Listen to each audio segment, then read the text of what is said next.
So today, we're going to dive into a story about a single guava orchard, but it's an orchard that's basically challenging decades of how we think about farming. It's a story about breaking a really powerful addiction and finding a poison-free way to grow food that, honestly, a lot of people thought was just impossible.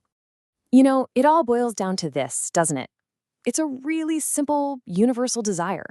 We all want to eat food that's clean, that's safe, and natural. But as we're about to see, actually finding that kind of food has become almost impossible. So, how in the world did we get here? Well, the heart of the problem is that we've built a system that has become totally addicted to poisons. For generations, the story has been the same. Modern farming just can't work without a constant IV drip of chemical inputs. And look, this didn't happen overnight.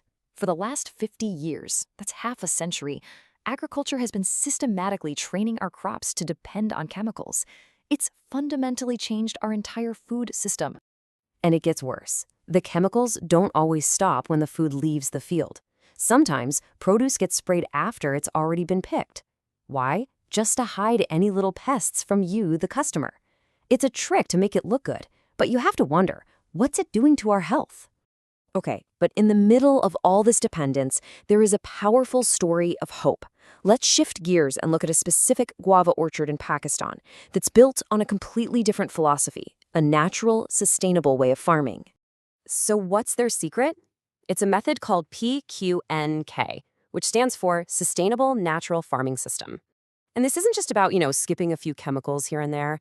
Nope, it's a complete, holistic approach to farming that works with nature instead of fighting against it. So let's get specific. This orchard is in its third year, and it's in a full fruiting season right now. And get this, from day one, not a single grain of chemical fertilizer has touched this soil. No chemical sprays. The plants themselves have, and I love this phrase, never even tasted poison. That's the key right there. It's a clean system from the very beginning. Now, when you do something this radical, you're bound to clash with the old way of doing things. And that big confrontation? It came when some fruit brokers, the middlemen of the ag world, paid the orchard a visit. So the brokers show up, they take one look at the orchard, and they offer the most predictable advice in the book. They looked at the guavas and said, hey, you need to use fertilizers to make these things bigger. This is that conventional wisdom talking. Size, health, they believe it's impossible without chemicals. And this right here is the million-dollar question for this entire experiment. Is it really possible? Can you actually grow a large, beautiful, sellable fruit without that artificial boost from chemical fertilizers that everyone, and I mean everyone, says is essential? The farmer's response was just perfect. He was so confident. He didn't argue, he didn't debate, he just told the brokers, forget about a deal for now, just come back in 15 days. He promised that in just 2 weeks, he'd show them exactly what his natural system was capable of. The challenge was on. So, those 15 days passed. What happened? It's time to see the results of this epic showdown between nature and chemicals. Let's look at the tail of the tape. The old way said you needed fertilizer for size. Well, the PKNK guavas grew large without any of it. But that's not all. Conventional fruit, it has a pretty ordinary taste, and it goes bad kind of quickly. The PKNK fruit, on the other hand, was superior across the board. The taste was unique, and it had a much longer shelf life. It didn't just meet the standard, it completely blew it away. So the final verdict was just undeniable. The guavas were big, they were healthy, they were beautiful and shiny, but the real kicker was the taste.